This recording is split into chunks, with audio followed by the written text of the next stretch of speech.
13절에서 20절까지입니다. 신약 성경 히브리서 신약 358페이지 정도에 있습니다. 6장 13절부터 20절까지 한 절씩 교독하시겠습니다. 하나님이 아브라함에게 약속하실 때에 가리켜 맹세할 자가 자기보다 더 큰 이가 없으므로 자기를 가리켜 맹세하여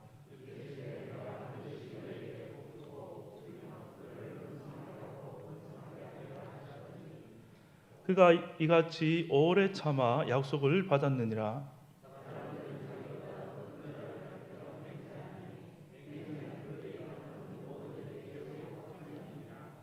하나님은 약속을 기업으로 받는 자들에게 그 뜻이 변하지 아니함을 충분히 나타내시려고 그 일을 맹세로 보증하셨나니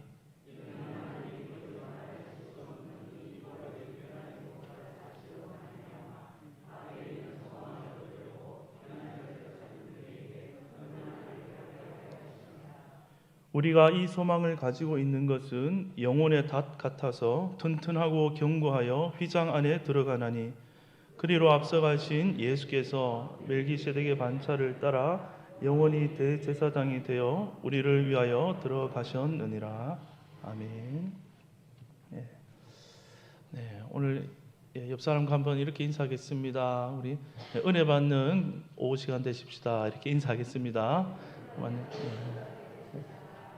주께서 사랑하신 자들에게 잠을 주신다는 슬픈 말씀이 있는데 잠이 아니라 또 밤에는 잠을 주시고 이 시간에는 은혜 주실 줄로 믿습니다. 히브리서 말씀 계속 살펴보고 있는데요. 이 지난 시간에 보면 히브리서 기자가 이 성도들을 향해서 너희들이 참 고난과 시련이 있지만 요구한 것이 무엇입니까? 오래 참음으로 결국에는 하나님이 약속하신 것을 받는 자들이 다 되었으면 좋겠다. 그 말씀을 지난번에 드렸습니다. 그러면서 오늘 본문에 보면 13절부터 20절까지 구약의 예를 가지고 오는데 아브라함의 예를 들고 있습니다. 이 하나님과 아브라함의 약속과 또 아브라함의 그 약속을 받은 긴 인생을 두고 설명을 합니다. 하나님과 아브라함 사이의 약속은 누가 누구에게 약속을 한 것입니까? 서로가 서로에게 너는 나한테 이렇게 하고 나는 너에게 이렇게 하겠다 이렇게 약속한 것이 아니죠. 아브라함이 먼저 하나님께 이렇게 하겠다고 한 것이 아니고 하나님께서 아브라함에게 일방적으로 하셨습니다. 그런데 이 히브리서 기자는 하나님께서 아브라함에게 약속하실 때 어떠한 모습으로 약속하셨는지를 이 본문을 통해 더 자세히 우리에게 알려줍니다. 13절을 먼저 보시면 하나님이 아브라함에게 약속하실 때에 가리켜 맹세할 자가 자기보다 더 큰 이가 없으므로 자기를 가리켜 맹세하셨다. 우리가 어렸을 때 놀다가 이런 말을 할 때가 있습니다. 친구랑 얘기하다가 그 말이 진짜가 믿어주지 않으면 아이들이 내 말이 진짜인데 답답해하면서 누구의 이름을 겁니까? 하나님 아직 너무 앞서 나갔고 먼저 그냥 우리 아버지 걸고 죄송합니다. 우리 아버지 이름 걸고 내가 진짜다. 우리 어머니 이름 걸고 이건 진짜다. 이런 말 어렸을 때 듣거나 해보신 기억이 있으시죠? 네, 있다고 속으로 대답하신 줄 알았는데 저는 그런 얘기를 해본 적이 있습니다. 친구들끼리. 내 말이 진짜라는 걸 증명하기 위해서 내 말을 안 믿어주니까 이 말이 거짓말이면 안 된다. 내 아버지 이름 건다. 이렇게 하는 것이죠. 나보다 더 큰 존재, 그리고 내 말이 절대 거짓말이면 안 되는 더 큰 존재, 부모님의 이름을 걸고 아이들이 약속을 하는 것입니다. 이럴 경우에는 그 아이들의 말이 대부분 맞습니까? 틀립니까? 대부분 맞습니다. 만약 아니라고 하면 진짜 그놈의 자식은 문제가 정말 있는 것이죠. 그런데도 친구가 안 믿어준다 하면 어떻게 하냐면 특히 교회 다니는 친구들이 이제 더 나가서는 안 돼 더 나가는 경우가 어떻습니까? 이 참말이라고 하면서 예수님 이름 걸고 맹세한다. 그러면 안 되는데 어렸을 때 철이 없어서 저도 그런 말 한 적 있는 것 같습니다. 하나님 이름 걸고 맹세한다. 그런데 하나님 이름까지 걸고 나면 더 이상 걸 이름이 있습니까? 없습니까? 없죠. 하나님 그 이상 없는 것이죠. 그래서 오늘 본문에도 보면 하나님이 지금 맹세하시는데 어떻게 얘기합니까? 하나님 자신보다 더 큰 이름은 걸 이름이 없는 겁니다. 그래서 하나님이 아브라함에게 하나님 자신을 걸고 내가 맹세한다, 약속한다 이렇게 했다는 것이죠. 하나님이 아브라함에게 그러면 그렇게 맹세한다 하시고 어떤 내용을 약속하셨습니까? 14절에 보시면 이르시되 내가 반드시 너에게 복주고 복주며 너를 번성하게 하고 번성하게 하리라. 야, 이보다 더 좋은 축복이 있겠습니까? 약속이 있겠습니까? 그것도 하나님이 하시는 약속인데 그것도 두 번씩이나 복주고 복주며 너를 번성하게 하고 번성하게 하겠다. 그만큼 확실하다는 것입니다. 반드시 복을 준다. 내가 너 책임지고 복되게 하겠다. 번성하게 하겠다. 우리 모두도 하나님으로부터 이 약속을 받은 줄로 믿습니다. 정말 이 약속의 내용이 무엇인지 우리가 깨닫게 되고 또 그 오래 참음으로 약속을 받게 된다면 우리의 인생은 정말 영원히 성공한 인생이 되는 것입니다. 그런데 자, 이 약속을 아브라함이 받긴 받았는데 어떻게 받았다고 표현을 하냐 하면 15절에 보실까요? 15절에 보시면 그가 이같이 어떻게 했습니까? 오래 참아 약속을 받았느니라. 자, 상대방이 주겠다고 약속을 했는데 내가 기다리다가 답답해서 만들어서 받을 수는 없죠. 약속은 약속한 그 당사자가 줄 때까지 믿고 오래 기다려야 된다는 것입니다. 즉 이 말은 거꾸로 생각해 보면 그 약속의 성취는 내가 하는 것이 아니다라는 것이고 이 약속의 성취는 약속을 한 분이신 하나님께서 다 이루신다. 그것을 보여주는 것입니다. 우리가 기다리는 과정 중에서 정말 힘들어지고 또 고난 속에서 또 우리가 갈등하고 믿음이 희미해지고 유혹에 흔들리고 해도 끝까지 하나님께서 나를 반드시 복되게 하시고 또 번성케 하신다는 약속을 붙잡고 있어야 된다는 것이죠. 약속을 붙잡고 이때 오래 붙잡고 있어야 되는 것입니다. 우리가 어디인가에 투자를 해도 정말 함부로 투자하지 않지 않습니까?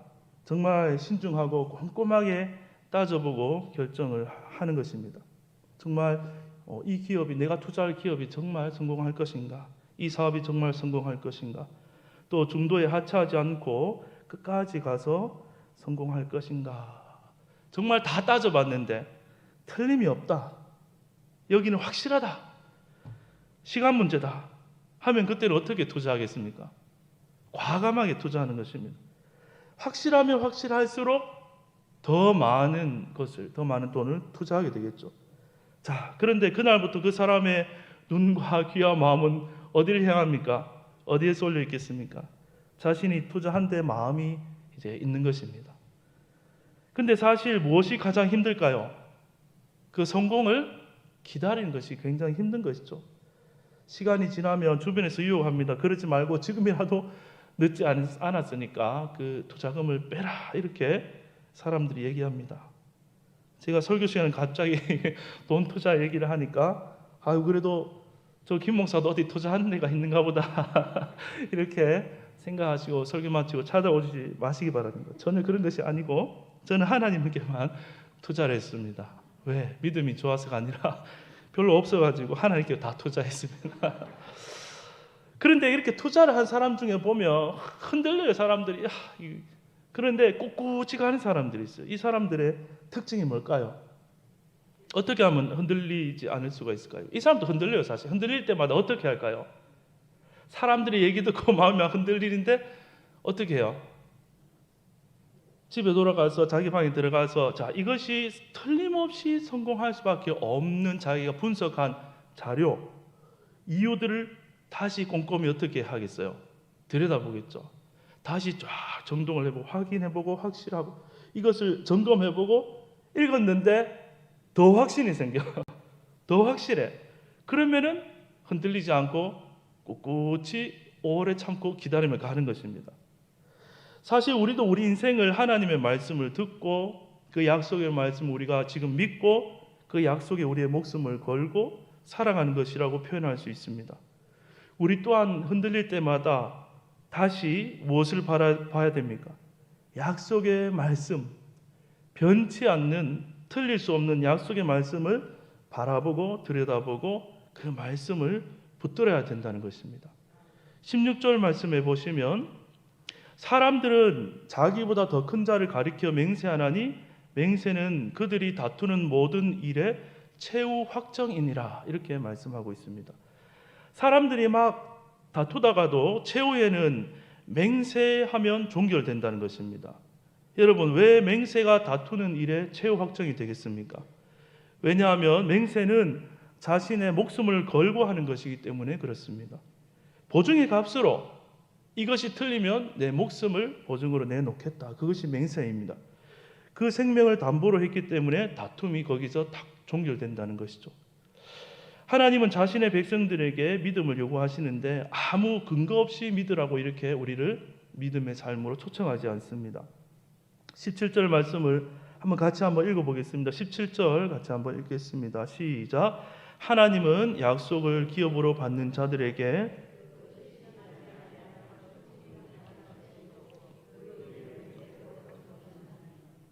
사람들도 다투다가 마지막에는 이거 틀리면 내 목숨 걸겠다 하면 거기서 알겠다고 종결됐다고 했죠. 그런데 17절에 보니까 하나님도 참 인간끼리도 이렇게 하는데 하나님 송구스럽게도 하나님께서 우리에게 약속을 기업받는 우리들에게 그 뜻이 변하지 아니함을 충분히 나타내시려고 그 일을 하나님도 우리에게 내 목숨 걸게 맹세로 해주셨다는 것입니다.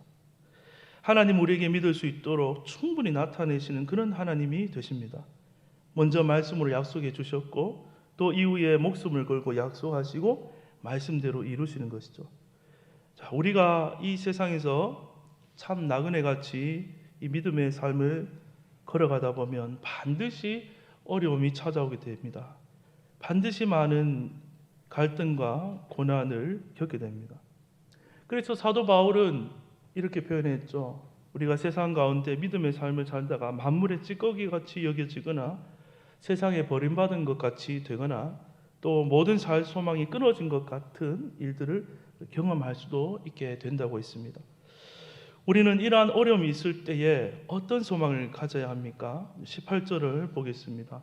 이는 하나님이 거짓말을 하실 수 없는 이 두 가지 변하지 못할 사실로 말미암아 앞에 있는 소망을 얻으려고 피난처를 찾은 우리에게 큰 안위를 받게 하려 하심이라.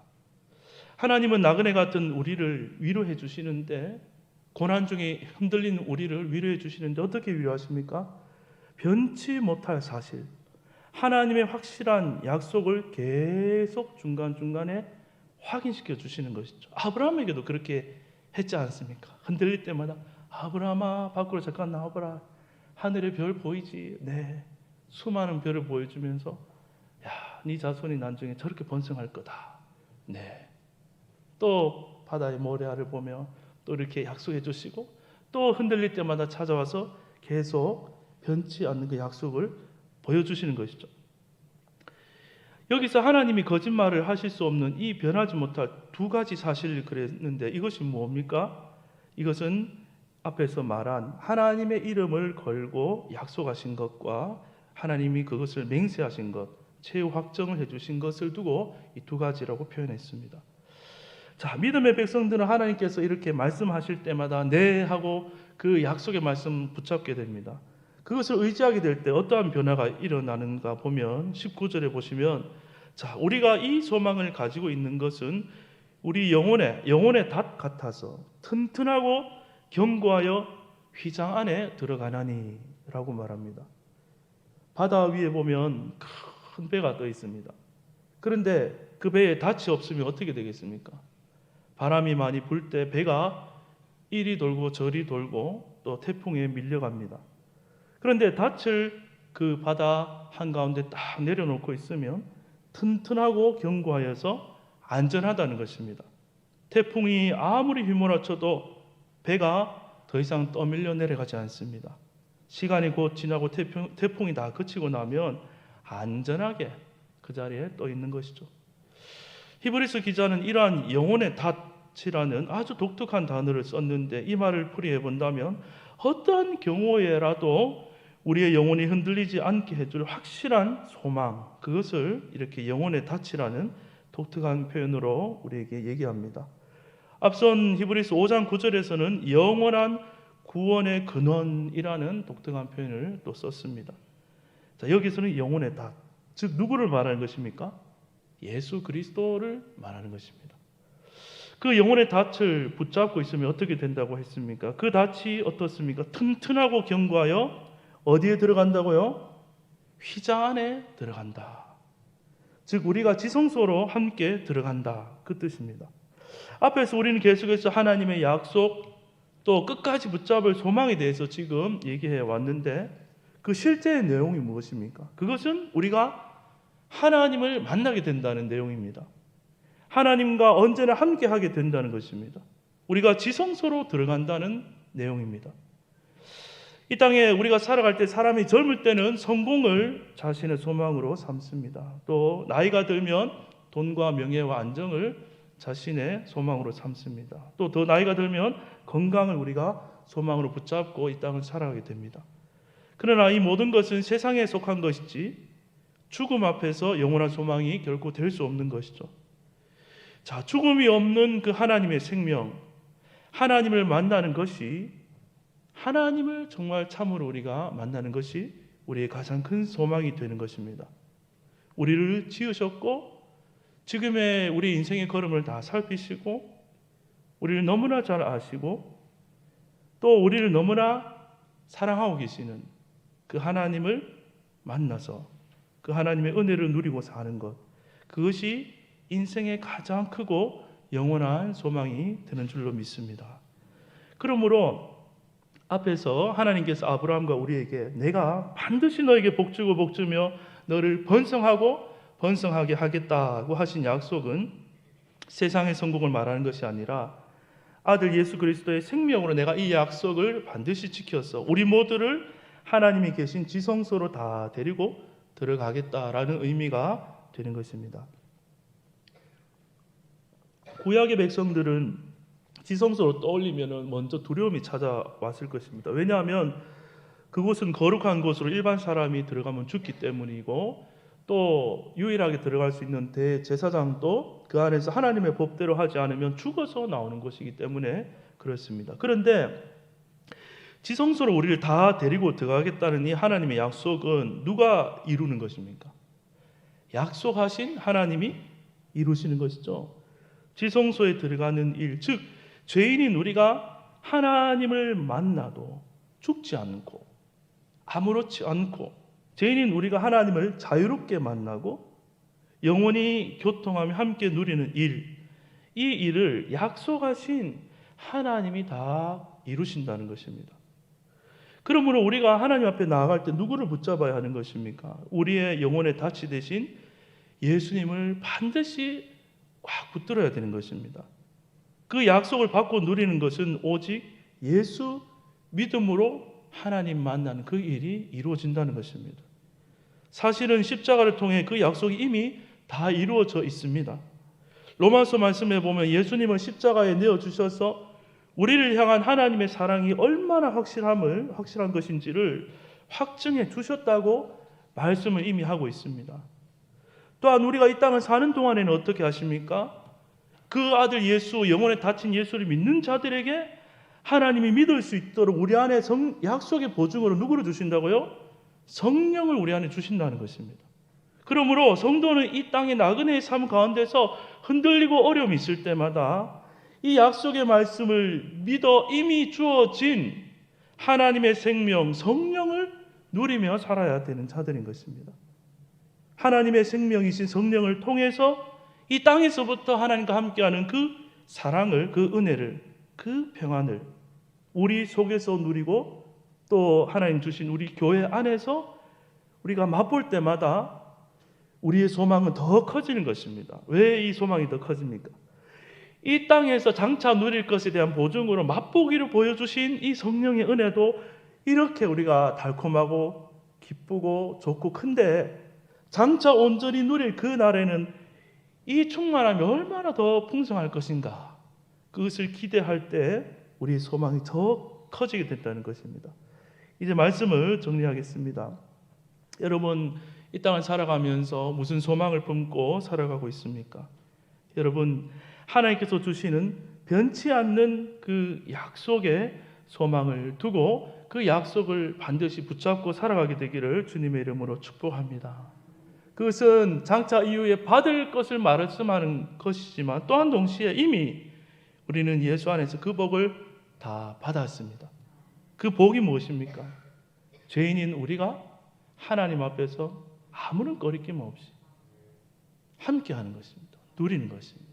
성령 안에서 하나님과 하나 되고 교통하는 것입니다. 예수님을 통해서 하나님이 지금 우리와 함께 하고 계신 줄로 믿습니다. 우리가 믿음이 흔들리기 쉬운 세상이지만 이 약속의 말씀 붙잡고 오래 참으며 걷는 가운데 성령이 보증으로 나와 지금 내 안에 함께 하시는구나 깨닫게 되기를 축복합니다. 성령이 함께 하심을 늘 바라보며 흔들리지 않는 평안 가운데 영원한 소망을 바라보며 살아가는 우리 아멘의 모든 성도님들이 되시기를 주님의 이름으로 축복합니다. 기도하겠습니다. 하나님, 우리가 곧 우리 인생이 이 땅에서 끝나 하나님을 만나게 될 줄로 믿습니다. 이 땅에 살아가는 인생이 잠깐임을 우리가 머리로는 알면서도 우리는 이 땅에 영원히 살 것처럼 집착하고 또 때로는 염려하고 두려워하며 살아가게 됩니다. 하늘에 나는 새도 내일 아궁이에 던져질 들풀도 다 살피시는 아버지이신데 믿지 못하고 염려하고 두려워함을 용서하여 주시옵소서. 우리를 예수 안에서 복되게 하시고 번성케 하신다는 이 틀림없는 약속과 맹세를 나에게 주신 약속으로 반드시 붙잡음으로 말미암아 날마다 성령 안에서 기쁨이 충만하여 살아가게 되는 믿음의 사람들이 다 되도록 축복하여 주시옵소서. 감사드리며 예수님의 이름으로 기도합나이다. 아멘.